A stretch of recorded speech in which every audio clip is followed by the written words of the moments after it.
Hi, my name is Allan Gituthu. And I am Mrs. Gituthu, aka Rebekah Dawn. Yeah.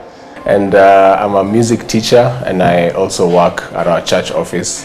That's all I do. And I am a singer-songwriter. I'm a worship leader and creative arts director at Nairobi Lighthouse Church, same church my husband works at. And we've been married for 3 years and a few days now, I guess. Yeah. Mm-hmm. It's awesome.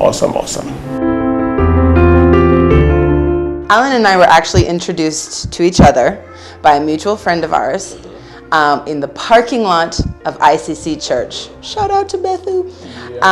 But when we first were introduced to each other the first time, neither of us hit the other person's radar. Like, it was just kind of hi. I didn't really notice him. He didn't really notice me. So fast forward some months after that, we were at the same event that was happening at Michael Joseph Center. And I had attended the event with a friend of mine. He was there doing a thing. I never even saw him at the event. He saw me because he was a photographer that evening at that event. So, as he's walking around the room doing his photo things, he saw me, but I never saw him until at the end of the event. I was in the car in the parking lot, and he walked past my car and he waved at me. And that's when I was like, okay, who dat? Because he's hot and I like him. Anyway, I was actually, yes, he's cute. But more than that, I was just so surprised that, he remembered me. So that night, I found him on Twitter, sent him a DM, and I'm like, hey, I don't know if you remember me, but we met, and I know you're a bass player, and I have a studio, and I'm working on a track right now, and would you be interested in coming and playing on the track? Which, if you know me, you just know how out of character that is for me. I'm very shy. I'm not really, it just takes a lot for me to get that bold. It's just God. I'm telling you, it's just God. So we planned for him to come to my studio, and he was hours late for our meeting. So a guy walks into my studio hours late and hands me, drum roll please, a pack of tangerines that he bought on Mombasa Road that were already half eaten. He'd eaten half of them, and all the peels and the seeds, because he's a good citizen and doesn't want to litter, all the peels and the seeds are in the bag that have my tangerines. Like, that's the first gift he ever gave me, was a half-eaten bag of tangerines. If you know Mombasa Road and where I was coming from, it was either a choice of tangerines, peanuts, or I don't know what else those guys sell, car chargers or something like that. A Kenyan flag. Yeah, a Kenyan flag or something like that. Anyway, that's how we met. That was our first meeting, and from the get-go, I just thought he was such a nice guy.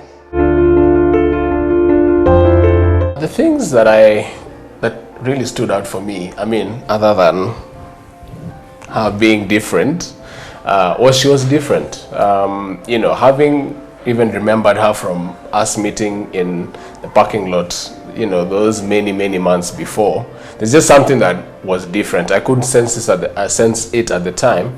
And then, of course, her being a producer, something that I hadn't seen with any female before or until that point. And then her being a keyboard player, she sang so well. And I was just intrigued that she would even seek out someone who she doesn't know to come in and play. And so that, I think, was the first thing that never done it before. Never done it since. And then I think she was just very bubbly, very open, very fun, very humorous. For those who don't know Rebekah, you have to sit down with her for a couple of minutes and just figure out she's just super hilarious. She may look quiet and reserved, but she's foolishness. She's a lot of crazy. But and this thing still intrigued me to date. It's not something that was a first time thing, and it's still something that I love about her until today. Oh, that's so sweet. Yeah. Okay, this is gonna sound so cliche, but honestly, I just was so captivated by how nice he was. He's just so polite and so fun and so enjoyable without being a flirt or without being just crossing any lines. Oh my gosh, I was just so taken aback by how much fun we had. And I would say the same thing as well. We from the minute we met, it was just laughter. We would just have so much fun and laugh. And yeah, I just found him very easygoing, very simple, and no drama, no complication. It was just such an easy friendship, such a fun friendship, such a straightforward, and yeah, I loved that. Love it still.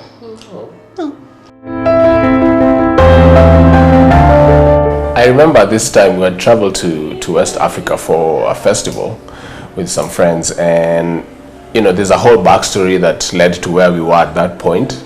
And I was just sitting down one afternoon, I think we had some free time, and I just, having gone through the conversations we'd had, about a couple of months, until that point, I was like, she's really nice. I mean, why shouldn't I? Why? Just pursue this and see if there's something there. And so, I don't know, just something prompted me to, just grab a couple of... It's because I'm beautiful. Smooth skin. To just grab a couple of gifts that were very, like you could tell, these are not just random gifts. These aren't just for pals. Yeah. So I grabbed a couple of things. So when I got back home, I called her, and gave them to her. And even she was trying to figure this whole thing out. I was like, these are boy girl. I mean, it wasn't like he bought me like material for a dress. He brought me this nice box of chocolates. That kind of thing where you're like, what is this? What are they trying to say here? A book or a Bible or something. Or like those peanuts from the plane that you just put in your bag. Yeah, I wasn't like that at all. And so I called her when I came back home and gave her the gifts, and I just told her honestly, I like you, and I want to see where this goes. And well, she's a little more hysterical than she is now. I cannot explain to y'all how frightened I got in that moment, because my track record of I like him, he likes me has always been not good. So in that moment when he was like, I like you, I was just like, oh, this is just going to be downhill from here. This isn't going to work. I turned to him and I was like, listen, before you take me on a date, you have to talk to my pastor, my father, my cell leader, my this one. I named 7 people to him, and I was like, you have to talk to all of them before you take me on a date. And if any of them says no, then we're not going to go. I was just kind of. I'm just sitting here like. Just sit there like, what's all this? Talk about intense. But it was so cool because I give him all these prerequisites, and he just looks at me and he's like, cool, when can I meet them? Drops mic. Booyah. Which honestly, I was kind of like, okay. But then I was like, talk is cheap. Let's see if he actually goes through with it. And he did. He met all of them. Sat down with all of them, explained his intentions, where he wants to go, what he's... Yeah, I was like, all right, this is serious and different. This is just different for me. I've not had that kind of honor and just commitment to, doing it. Yeah, it was awesome. Wherever you have a red flag in your relationship, go there. So often when you're dating or courting, you see an area where it's like, ooh, this there's some tension or this has the potential of ending our relationship, and so you kind of don't go there and just focus on the positives. And then what can end up happening a lot of times is, now after you're married, those things that you were not willing to deal with, or you were so scared that it would end the relationship that you wouldn't deal with it, they will come up eventually. Real gold has no need to fear fire. The only time you're hesitant to put something through the fire is if either you already know it's not real, or if you're not sure if it's real. Exactly. And so we were both so committed to, we are putting this through the fire before we get to that altar. More than anything, one of the things we look back, and we still do to this day, because we are still submitted to our mentors, our pastors, our authority, is the value of them being there for us. We were able to work all these things out, talk all these things out, do the testing, do the proving while under their counsel, because these are guys who have walked this journey for years and years before us. And so they were speaking from a place of wisdom and experience, which we didn't have. So the day he proposed to me, oh man. So we get into the car, we're heading towards Tigoni, and my dad turns the car down this road that I used to live. And in my head, I'm like, where are we going? He passes where I used to live, then he goes down the hill, and there's this small little town down there. So when he goes past that town, I'm like, okay, where are we going? I know this road, and between here and the other side, there's pretty much nothing. So I think subconsciously, in my head, I was like, no. So when we come around the bend, about a mile, 2 miles away, up on the hill, I see my mom's car parked, and I knew, oh my gosh, I was like, oh my gosh, they got me. This is my engagement. Oh. I walk around the bend, and there are candles on the side of the path leading up literally into the tea field, and they've set up all these lanterns, and I see Allan standing in the middle. So he says what he says, and then he gets down on one knee. He's like, Rebekah Dawn Matheny, will you marry me? And then it was just so sweet because my parents were there, all my siblings were there, some of his family was there. So when we were done and I said yes, everybody comes, we hug everyone. And then we had the whole camera crew there, so we did our engagement shoot then and there, like right then and there. So it was just, it was so precious. And then my ring, I had shown Allan a picture probably 2 years before on Pinterest, just as a, by the way, I was just like, oh, I love this ring. So Allan found that picture 2 years later, took it to a jeweler and was like, can you make this for me out of white gold and diamonds? And so when I saw it, I was just like, I was just amazed. 3 is my favorite number, and the 3 stones represent Allan and I with God in the middle, holding us together. And then the space on the ring is, as we move on and, God willing, have children or big anniversaries, we'll keep adding a small stone here and there and here and there. So should the Lord tarry in 30, 40 years, it's like the ring will have filled up, and it'll be like now our story. So it's, the story started with me, Allan, and God holding us together, and everything that comes around that will have come out of that and from that. So it's super significant, and I love it. I love my ring. It's so unique. Yeah, so it was my engagement ring and my wedding ring. Yep. Yeah. The wedding was fun. That, I think, if I was to pick one word, that would be it. It was so fun. Yeah. Just how we went about it. Our ceremony is in the afternoon, and what we had purposed to do, for the 2 of us was try and make it simple for us to be able to enjoy, because I think having seen different couples, get married in their planning and just going it, about it in the way that they did, we're like, there's some things there we saw, and we're like, no, that won't work for us. And so, it was so fun. We had our crew come together, the guys who were on our line in the morning, hung out, had a meal together, and then after that, did like a team, let's go and do this. Went to the wedding venue, set up the entire place. After that, I went to the guys, she went to the ladies, and we met up at the same venue about 2 or 3 hours after that. Yeah.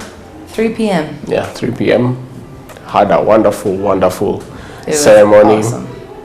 And then went to the reception, which was a blast. And I don't know, it felt like it went by so fast just because of how much fun we had. So one of the things we were super committed to is to have the wedding we can afford. Yeah. When we had our finance come in for our wedding, I told Allan, I've been bridesmaid, best maid, involved in a lot of weddings over the years. And one of the things that always stood out to me is these couples will have such, not all of them, but some, would have such great weddings, but then immediately come home and it's like rent, bills. It's like reality hits you so fast. And so hard because you've come out of this bubble of wedding honeymoon bliss, and then it's like, boom, Where's rent? Where's electricity? All the bills are calling, yeah. So what we actually did is when our finance came in for our wedding, we set aside 3 months of rent from that amount. That was the first thing that we did. And then the second thing that we did was pay for our honeymoon because in full. That was so big for Allan and I because what it enabled us to do is after we had this great wedding, great honeymoon, when we came home for the first 3 months of marriage, we have no stress about rent. In fact, when we get our salaries in, the money we would have spent on rent, now we can spend on date nights, going for movies, just fun stuff. So it just kind of eases us in to, just enjoying the first 3 months, having finances on hand to do fun stuff because you're doing a lot of adjusting in those first few months. There's a lot of, he snores, and I did not know that until we got married, and so it just helped. And I didn't know that. It just helped having money after getting through a whole night of not sleeping because someone's snoring. You're going to be like, girl, let me take you out for breakfast, and I'm like, yes, take me out, I've earned it. So that was very cool. Our wedding was very simple. My wedding dress cost $80. No lies, 8,000 shillings, shipped it in from China. Because that's how I roll. First 3 months of marriage, I think it was such a blast. Yeah. It was such a blast. It felt like, like she said, an extended honeymoon season, in many ways. We got to still go out, take our food or like restaurant tradition to another level because now we can go. We had budget. We can go to the more very bourgeois places without feeling like guys. We got to just drive down. What did you learn about me in the first 3 months that you were like, what? Oh, this changed my life. Is it good? Don't say it's bad pretty things good. on TV. She is a very good cook. Oh, you can say that. Okay. Yeah. I have the weight and kgs to show for it. So 25 kilos in the first year. He gained 25 kgs. Yep. No shame. It was well worth the kgs. That was one of the things that I really, really, and to this day, still enjoy about her. Oh. She's a very, very good housekeeper. Very thoughtful in a homemaker. Actually, is what I would use. Did you hear that, Mama? Yes, she was raised well. She made our home a fun place to come to. Even when we got back into work and we'd go and do all I feel these like you're only saying nice things. Me, I told everyone you snore. Well, that's just because I'm a nice person. That's what you said at the beginning. I'm gonna keep it consistent. Okay, I'll tell you something he learned about me that he was not happy about. I have a very bad habit of I love to drink tea. Oh yeah. Mm-hmm. Yeah. So I have this habit of like I'll get a nice cup of tea from the kitchen and I'll made for you. Probably. Yeah, actually Allan makes me my first cup of tea every day. Allan makes it for me and brings it to me in bed. Oh, it's so sweet.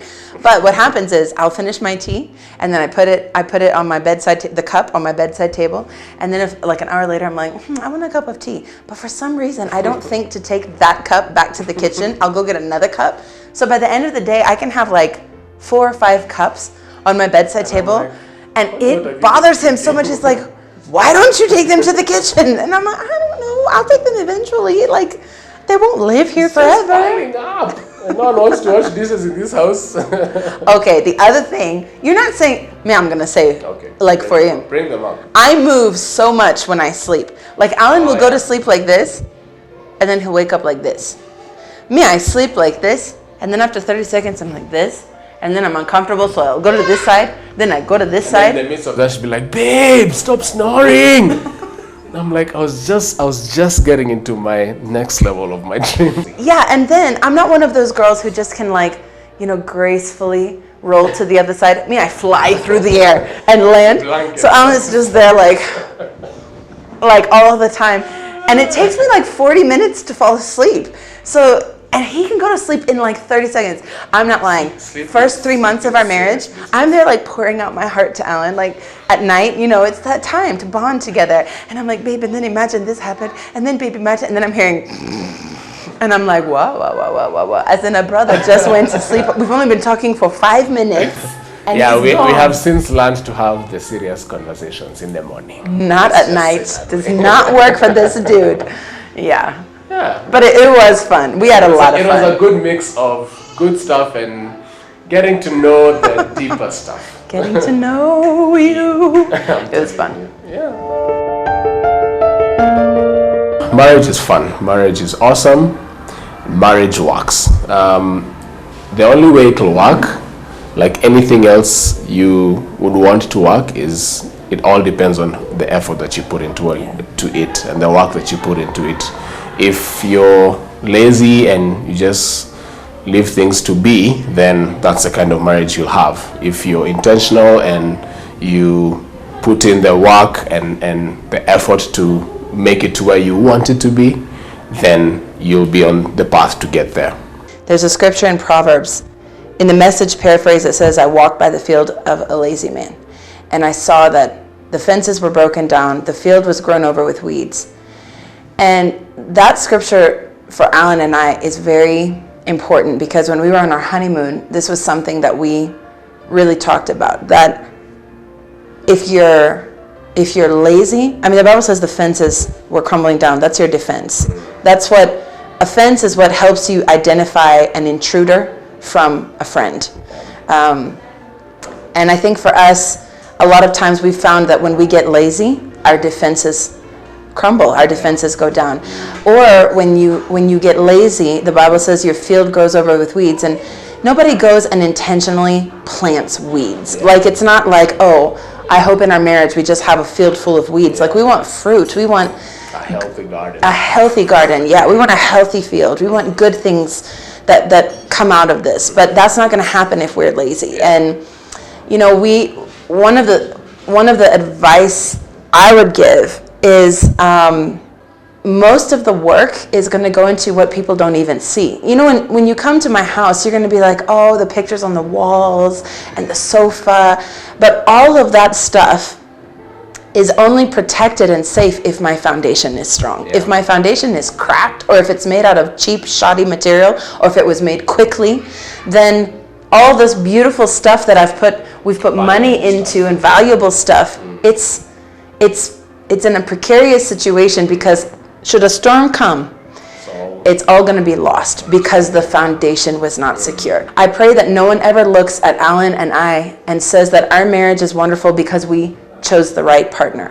I pray that people look at us and say their marriage is wonderful because they chose God. We keep choosing God, His way, His time, His strategy. When that means we have to lay our opinion down or lay our personality down, so be it, because that's what's going to bring beauty.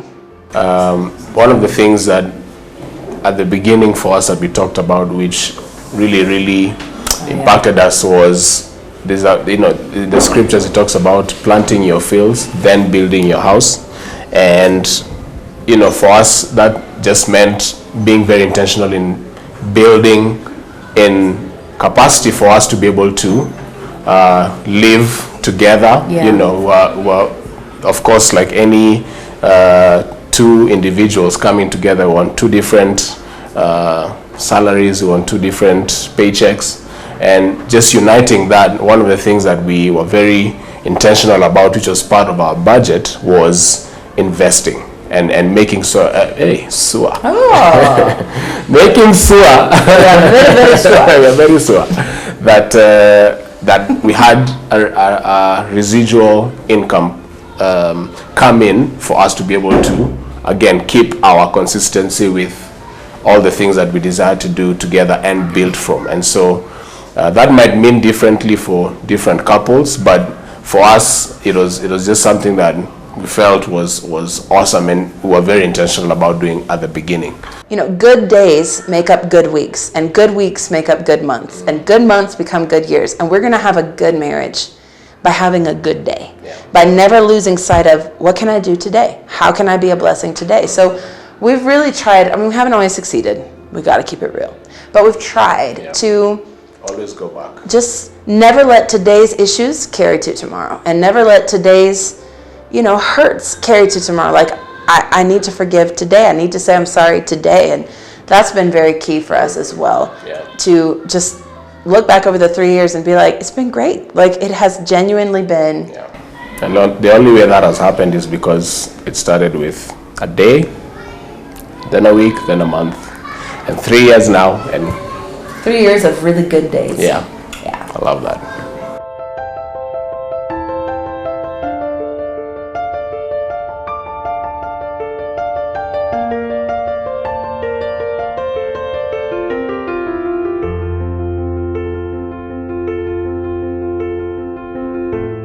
Yay! Boom!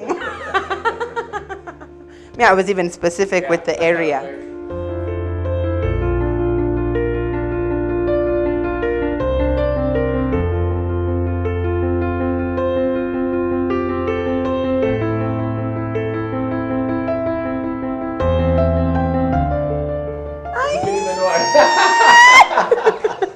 But they're all true. But it's true. You love God. You're tall and you buy me stuff. It's true. But you're consistent in buying me stuff. And hot and tall are kind of the same thing. Okay, but funny and loves God. Yeah.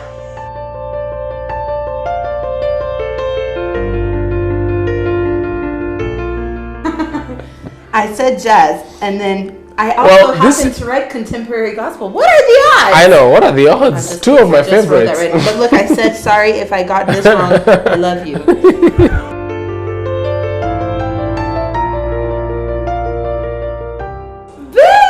I know. Nakujua. Oh!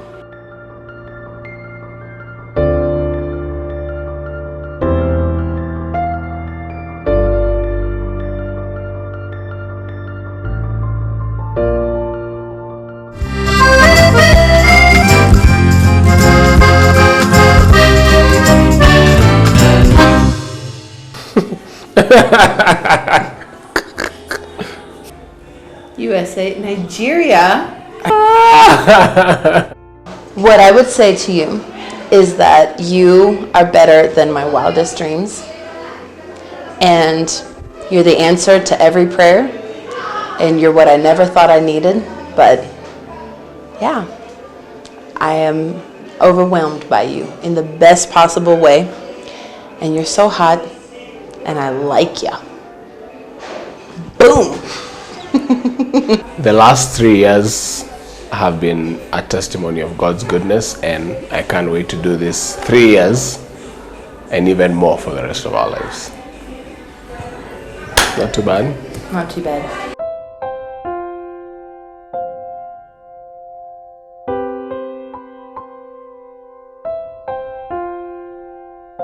Even here your name is healer. Even here you are still good. The power of your wisdom. Though I live, why are you leaving me hanging?